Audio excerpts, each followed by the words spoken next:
Hi friends, ಎಲ್ಲರಿಗೂ ನಮಸ್ಕಾರ. Manjula recipe Kannada ಚಾನಲ್ಗೆ ಸ್ವಾಗತ. ಇವತ್ತಿನ ರೆಸಿಪಿ ಬಂದು ಮುದ್ದೆ ಮತ್ತು ರೈಸ್ಗೆ ತುಂಬಾ ಚೆನ್ನಾಗಿರುತ್ತೆ.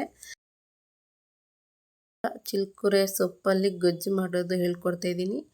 ಇವಾಗ ಬನ್ನಿ ಹೇಗೆ ಮಾಡೋದು ನೋಡೋಣ. ಹಾಗೆ ಇನ್ನೂ ಯಾರೆಲ್ಲ ನನ್ನ ಚಾನಲ್ಗೆ ಸಬ್ಸ್ಕ್ರೈಬ್ ಆಗಿಲ್ಲ ಅಂದರೆ ಪ್ಲೀಸ್ ಒಂದು ಸಬ್ಸ್ಕ್ರೈಬ್ ಆಗಿ ಸಪೋರ್ಟ್ ಮಾಡಿ.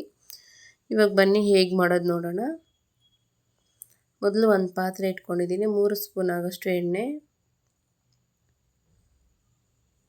ಎಣ್ಣೆ ಕಾದಾದ ನಂತರ ಸ್ವಲ್ಪ ಸಾಸಿವೆ ಚಿಟಪಟ ಆದಮೇಲೆ 2 ಮೀಡಿಯಮ್ ಸೈಜ್ದು ಈರುಳ್ಳಿ ಸಣ್ಣದಾಗಿ ಕಟ್ ಮಾಡಿ ಹಾಕ್ಕೊಳ್ತಾ ಇದ್ದೀನಿ. ಈರುಳ್ಳಿ ಸ್ವಲ್ಪ ಸಾಫ್ಟ್ ಆಗೋ ತನಕ ಫ್ರೈ ಮಾಡ್ಕೋಬೇಕು. ಇಲ್ಲಿ 1 ಗಡ್ಡೆ ಬೆಳ್ಳುಳ್ಳಿ, 1 ಆಲೂಗಡ್ಡೆ, 1 ಟೊಮೊಟೊ, 4 ಹಸಿಮೆಣಸಿನ್ಕಾಯಿ ತೊಗೊಂಡು ಹಾಕ್ಕೊಳ್ತಾ ಇದ್ದೀನಿ ಮಧ್ಯಕ್ಕೆ ಕಟ್ ಮಾಡಿ. ಟೊಮೊಟೊ ಎಲ್ಲ ಚೆನ್ನಾಗಿ ಸಾಫ್ಟ್ ಆಗೋಬೇಕು, ಅಲ್ಲಿ ತನಕ ಫ್ರೈ ಮಾಡ್ಕೋಬೇಕು.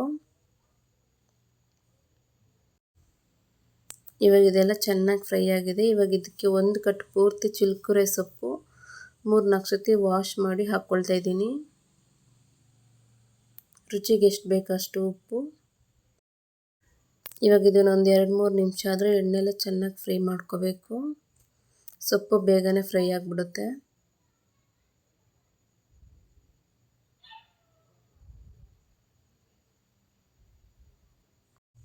ನಿಮಗೆ ಯಾವ ಸೊಪ್ಪು ಇಷ್ಟ ಆಗುತ್ತೋ ಆ ಸೊಪ್ಪಲ್ಲಿ ಈ ರೀತಿ ಒಂದು ಸತಿ ಟ್ರೈ ಮಾಡಿ, ಅದು ಕೂಡ ಚೆನ್ನಾಗಿರುತ್ತೆ. ಪಾಲಕ್ ಸೊಪ್ಪು, ಮೆಂತ್ಯ ಸೊಪ್ಪಲ್ಲಿ ಕೂಡ ಮಾಡ್ಕೋಬಹುದು.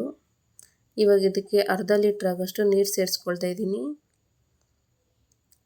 ಇವಾಗ ಪ್ಲೇಟ್ ಮುಚ್ಚಿ 10 ನಿಮಿಷ ಬೇಯಿಸ್ಕೊಳ್ತೀನಿ. ಇವಾಗ 10 ನಿಮಿಷ ಆದಮೇಲೆ ಪ್ಲೇಟ್ ಓಪನ್ ಮಾಡಿ ನೋಡ್ತಾ ಇದ್ದೀನಿ.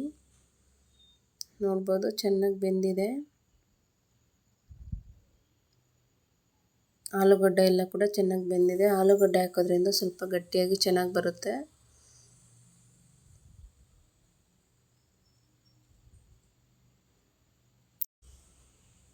ನೋಡ್ಬೋದು ರೆಡಿ ಆಯಿತು. ಇವಾಗ ಸ್ಟವ್ ಆಫ್ ಮಾಡಿಕೊಂಡು ಮಸ್ಕೊಳ್ತಾ ಇದ್ದೀನಿ. ಮಸ್ಯ ಕೋಲಲ್ಲಿ ಕೂಡ ಮಸ್ಕೋಬೋದು. ನಾನು ಈ ಥರ ಮ್ಯಾಶರಲ್ಲಿ ಮ್ಯಾಶ್ ಮಾಡ್ಕೊಳ್ತಾ ಇದ್ದೀನಿ. ಈ ಥರ ಬೇಡ ಅಂದರೆ ನೀವು ಒಂದು ರೌಂಡ್ ಮಿಕ್ಸಿ ಜಾರ್ಗೆ ಹಾಕ್ಕೊಂಡು ತರ್ತರಿಯಾಗಿ ಮಾಡ್ಕೊಳ್ಳಿ, ಅದು ಕೂಡ ಚೆನ್ನಾಗಿರುತ್ತೆ.